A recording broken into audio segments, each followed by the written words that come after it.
That is not how you hold a knife. Are you even paying attention? You disgrace this kitchen. I'm trying, grandmother. I'm sorry. 정말 너무하세요. 네가 제대로 하는 게 뭐가 있니? 저도 노력하고 있다고요. 시끄럽고 하던 일이나 마저 해라. 제1부 주방이라는 이름의 신성한 성역. 이른 아침, 이른을 앞둔 정숙 씨의 주방은 창가로 스며드는 새벽빛과 함께 가장 먼저 깨어납니다. 정숙 씨에게 주방은 단순히 끼니를 때우는 장소가 아니라 반평생 넘게 가족들의 건강과 안녕을 지켜온 그녀만의 신성한 성역이자 인생의 궤적이 고스란히 담긴 기록실과도 같습니다. 찬장마다 줄지어 선 양념통의 위치부터 10년 넘게 손목의 무게를 맞춰온 무쇠속까지 어느 것 하나 그녀의 손때가 묻지 않은 것이 없습니다. 그녀는 그곳에서 자식들을 대학에 보내고 남편의 뒷바라지를 하며 자신의 청춘을 기꺼이 끌어내고 복간했습니다. 하지만 1년 전 아들 내외와 합가하며 그 평화롭던 성역에 낯선 침입자가 등장했습니다.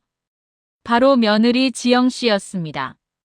젊고 활기찬 며느리의 등장은 집안의 생기를 불어넣어 줄 것이라 기대했지만 정작 주방 문턱에서 시작된 보이지 않는 전쟁은 정숙 씨의 마음을 매일같이 뒤흔들어 놓았습니다. 정숙 씨의 눈에 며느리의 살림법은 도무지 이해할 수 없는 오답투성이었습니다.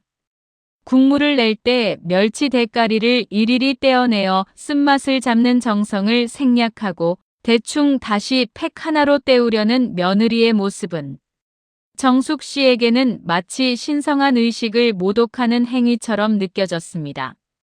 정숙 씨는 소파에 앉아 TV를 보는 척하면서도 온 신경을 주방에서 들려오는 달그락거리는 소리에 곤두세웠습니다. 칼질 소리가 너무 경망스럽지는 않은지, 행주를 적당히 빨아 식탁을 훔치는 것은 아닌지, 정숙 씨의 예민한 촉수는 며느리의 일거수일투족을 감시했습니다. 참다 못해 주방으로 달려가 며느리의 손에서 국자를 뺏어 들고 찌개 맛을 보며 맵차게 혀를 차는 날들이 반복되었습니다. 정숙 씨는 그것이 시어머니로서 마땅히 전수해야 할 삶의 지혜이자 손맛의 계승이라고 굳게 믿었습니다.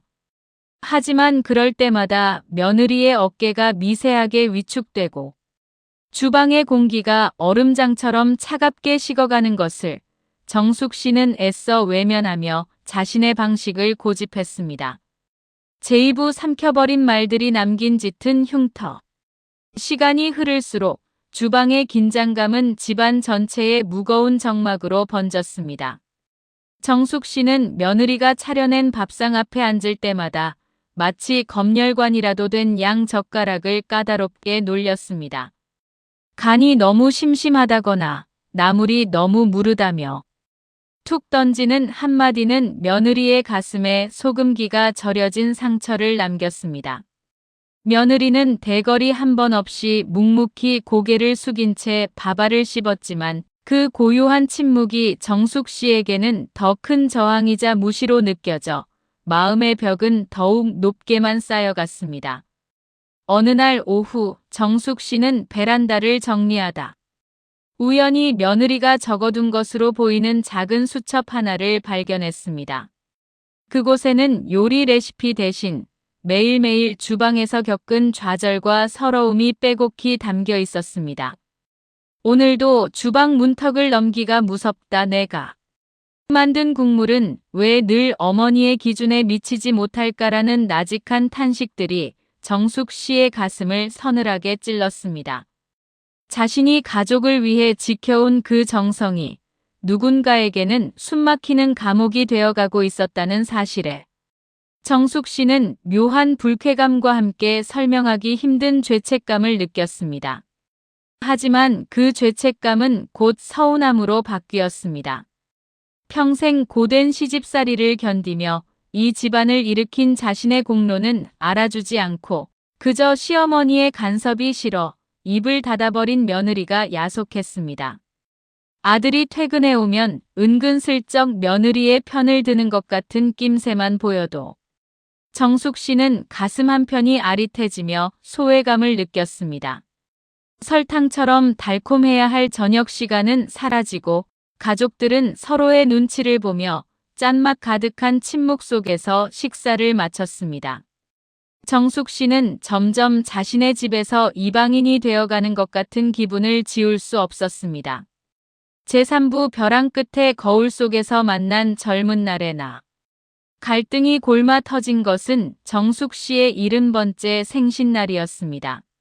며느리는 며칠 전부터 장을 보고 밤늦게까지 음식을 준비하며 정성을 다했습니다. 하지만 잔치상 위에 놓인 갈비찜을 본 정숙 씨는 색깔이 너무 진하다며 젓가락도 대지 않은 채 싸늘한 평을 내뱉었습니다. 그동안 쌓였던 서러움이 폭발한 며느리는 결국 처음으로 주방에서 그릇을 소리 나게 내려놓고는 안방으로 들어가 버렸습니다. 잔치상은 순식간에 난장판이 되었고 아들은 당혹스러운 얼굴로 어머니와 아내 사이에서 갈피를 잡지 못했습니다. 적막한 방 안으로 돌아와 홀로 앉은 정숙 씨는 화장대 거울 속에 비친 자신의 얼굴을 가만히 응시했습니다. 그곳에는 낯설게도 수십 년 전 자신을 혹독하게 몰아세우며 간 하나까지 트집 잡던 시어머니의 모습이 겹쳐 보였습니다. 그때의 정숙 씨도 지금의 며느리처럼 주방 구석에서 남몰래 눈물을 훔쳤고 시어머니의 발소리만 들려도 심장이 내려앉던 시절이 있었습니다. 자신이 그토록 증오하고 다시는 닮지 않겠노라 다짐했던 그 완고한 시어머니의 얼굴을 자신이 그대로 닮아가고 있다는 사실이 정숙 씨를 소스라치게 놀라게 했습니다. 그날 밤 정숙 씨는 거실에서 아들이 며느리를 달래며 나직하게 건네는 목소리를 들었습니다. 우리 어머니도 나이가 드시니 외롭고 불안해서 그러시는 거야. 조금만 이해해주자. 라는 아들의 말은 정숙 씨의 가슴을 무겁게 짓눌렀습니다. 자신이 그토록 고집스럽게 주방의 주도권을 놓지 않으려 했던 것은 실은 이 집안에서 자신의 존재, 가치가 사라질지도 모른다는 두려움 때문이었음을 비로소 인정하게 된 순간이었습니다. 며느리의 서툰 솜씨가 싫었던 것이 아니라 그 젊고 당당한 기운에 밀려 자신이 낡은 가구처럼 거실 구석으로 밀려날까봐 전전긍긍했던 자신의 초라한 속내가 거울 속 노파의 눈동자에 고스란히 담겨 있었습니다. 제4부 새벽 안개 속에 우려낸 소금 한 꼬집의 화해. 다음 날 새벽 정숙 씨는 평소보다 훨씬 일찍 주방으로 나갔습니다. 집안 식구들이 모두 잠든 고요한 시간, 그녀는 평소라면 며느리에게 맡기지 않았을 멸치 박스를 꺼냈습니다. 그리고 정성스럽게 멸치머리와 내장을 떼어내며 맑은 육수를 우려내기 시작했습니다. 하지만 예전처럼 감시하기 위한 행동이 아니었습니다. 며느리가 아침마다 당황하며 헤매던 그 주방의 동선을 하나씩 정리하고 조미료통의 위치를 며느리의 손이 닿기 쉬운 곳으로 조용히 옮겨주었습니다. 잠에서 깨어 주방으로 나온 며느리는 모락모락 김이 올라오는 냄비와 그 앞에 선 정숙 씨의 뒷모습을 보고 멈칫했습니다. 정숙 씨는 뒤도 돌아보지 않은 채 마치 혼잣말을 하듯 낮은 목소리로 육수의 농도를 조절하는 비법을 은조렸습니다. 국물은 서두른다고 맛이 나는 게 아니다. 시간이 흐르고 재료들이 서로를 받아들여야 깊은 맛이 나는 법이지. 라는 정숙 씨의 말에는 어제의 날카로운 칼날 대신 삶을 관조하는 듯한 부드러움이 배어 있었습니다. 며느리는 잠시 망설이다 정숙 씨 곁으로 다가가 조심스럽게 국자를 이어받았습니다. 정숙 씨는 순순히 주방의 중심 자리를 내어주고는 식탁 의자에 앉아 며느리의 뒷모습을 가만히 바라보았습니다.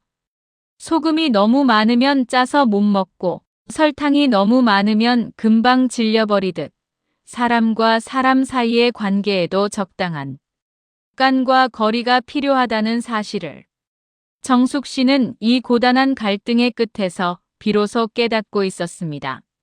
완벽한 일치가 아니라 서로 다른 맛이 한 솥에서 어우러져 새로운 풍미를 만들어내는 찌개처럼 두 여자의 마음도 조금씩 한 국물 안으로 섞여 들어가고 있었습니다. 제오부 따로 또 같이 인생의 맛이 깊어지는 식탁. 이제 정숙 씨의 집 주방에는 두 사람의 조화로운 화음이 잔잔하게 울려 퍼집니다. 정숙 씨는 더 이상 며느리의 뒤를 쫓아다니며 매서운 지적을 하지 않습니다.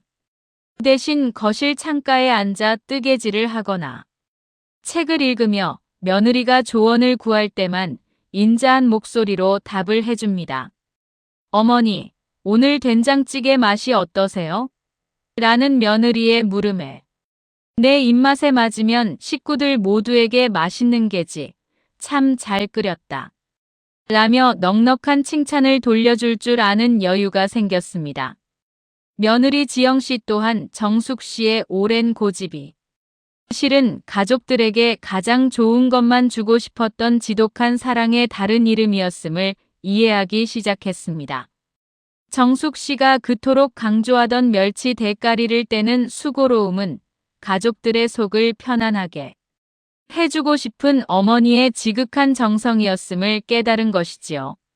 주방은 이제 소유권을 다투는 전쟁터가 아니라 두 세대의 지혜와 감각이 비빔밥처럼 어우러지는 화합의 장소가 되었습니다. 이 이야기를 듣고 계신 시니어 여러분, 혹시 여러분의 주방에서도 소리 없는 갈등의 소금기가 가득하지는 않나요? 내가 옳다는 확신을 아주 조금만 덜어내고 그 빈자리에 며느리의 방식을 위한 작은 여백을 남겨보세요. 갈등의 쓴맛이 인생의 깊은 풍미로 변하는 마법은 바로 그 작은 배려에서 시작됩니다. 이제 당신의 주방은 낡은 관습을 전수하는 곳이 아니라 새로운 세대와 함께 맛있는 추억을 볶아내는 가장 따뜻한 공간이 될 것입니다.